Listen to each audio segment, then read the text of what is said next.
morning. Ito ang aming first ride ng grupo.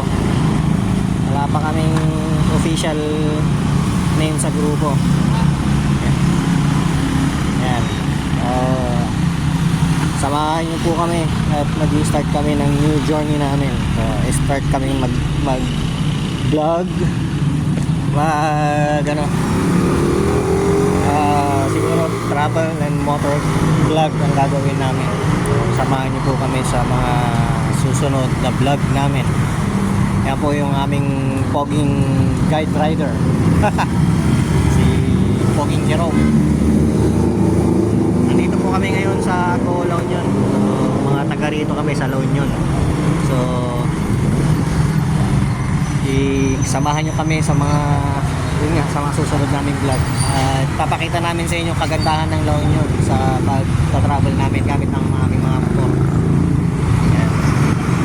So mamaya po ulitin ko uli ang aking pag-video. Tingnan natin kung saan kami makakarating, pero ang plano dadaan kami sa Anduyan, San Pascual, sa papuntang Asin. Hindi po namin alam kung diretso kami ng Baguio. Tignan po, antabayanan nyo po. Andito na kami ngayon sa may, saan ba to? Anduyan pa rin ba to? Mundukan. Nakikita nyo yung yung view deck nya, yung tulay na yun, yun yung Anduyan, yung mahaba Anduyan Bridge. Yan. So medyo na mataas na kami. See you later. Video ulit tayo mamaya. Wow. Ito yung Asin Tunnel. Diba?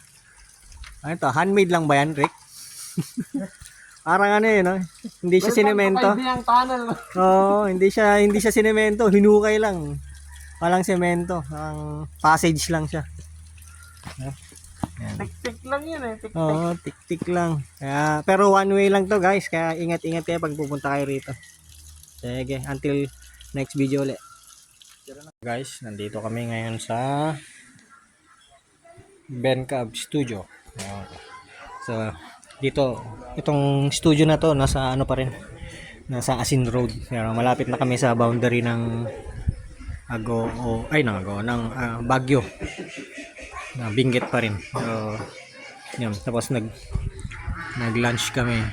Unti lang. Medyo pricey pero masarap naman yung pagkain. Yeah. Maganda rito. May entrance nga pala ditong 200. At merong mga bawal pag pumasok kayo rito sa studio, like yung camera bawal naka-flash. Tapos bawal mag-video sa loob. Dito sa labas pwede yan. Kasi tinanong ko kanina, pwede naman daw. Basta dito lang sa labas. Ayan. So after na ito, baba na kami uli. Okay guys, thank you.